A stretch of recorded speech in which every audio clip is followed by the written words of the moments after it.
quel monde pourri on vit? C'est une question que tout le monde se pose. Bonjour à toutes et à tous. Alors pour débuter cette myriade de 27 épisodes, j'ai eu envie d'improviser la présentation d'une série de vidéos au travers desquelles je voudrais exprimer et présenter tout un cortège de sujets racontant un tas de choses qui ne tournent pas rond dans notre civilisation moderne, plein de choses anormales qui ne te conviennent pas, qui ne me conviennent pas non plus et qui concernent tout le monde. Voilà pourquoi j'ai intitulé ma chaîne « Dans quel monde pourri on vit ?» Les 11 premières vidéos sont les épisodes d'un feuilleton dénommé « La parodie sur les femmes ». Et les vidéos suivantes ouvriront le débat aussi sur des sujets mais différents et tout aussi passionnants.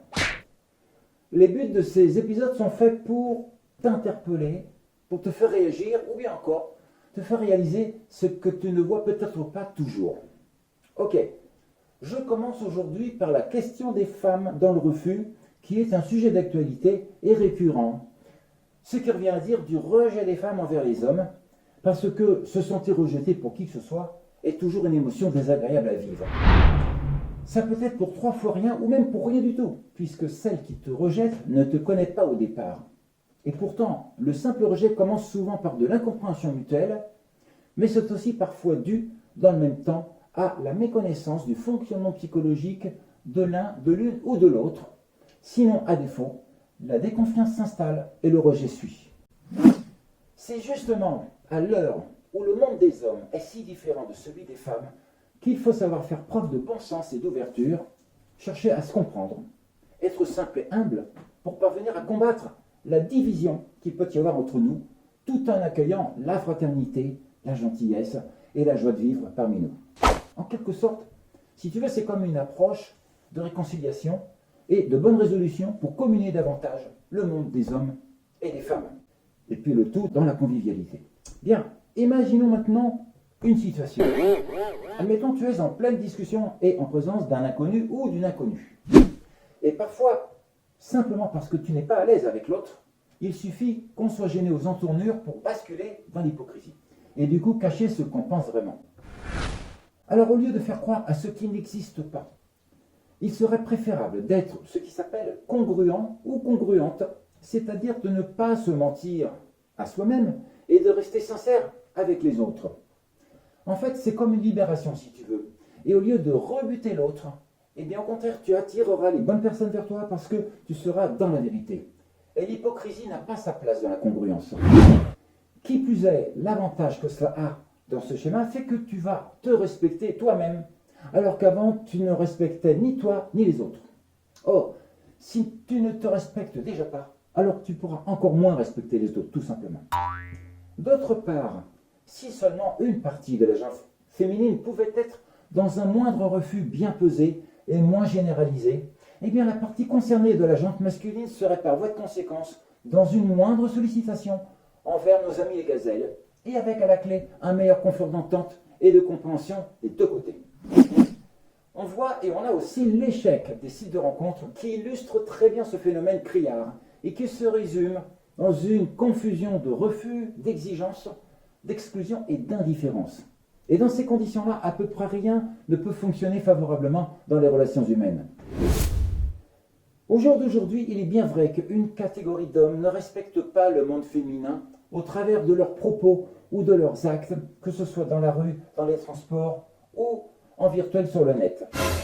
Il est vrai aussi que des faits divers tels que des viols ou des violences intrafamiliales font de l'ombre à la réputation masculine ou encore le harcèlement. Et par voie de conséquence, cela entraîne un climat de déconfiance et d'insécurité. Et ce qu'il convient de faire dans ce contexte-là est, dans un premier temps, de ne pas généraliser parce que tout le monde n'est pas pareil. Et du coup, ces mauvais comportements disparates contribuent à un refus substantiel des femmes envers les hommes. Mais c'est important également de faire la part des choses et de ne pas faire l'amalgame. Il est bien vrai que chacune et chacun peut bien réagir face à l'autre en fonction de son ou de ses expériences vécues et qu'il aurait peut-être réagi différemment dans sa vie passée.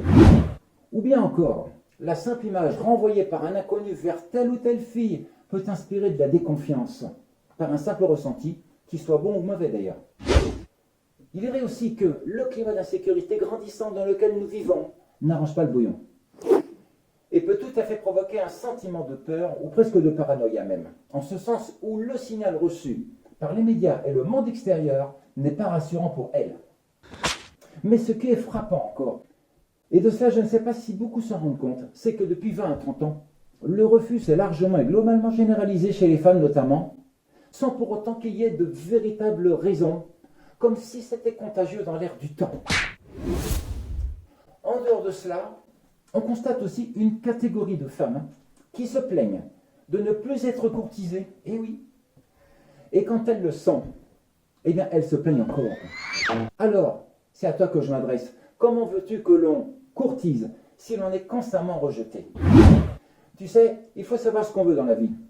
À la finale, il faut bien reconnaître que plus on avance dans le temps, et plus on s'oriente vers le non-sens, vers un monde sans logique ni cohérence.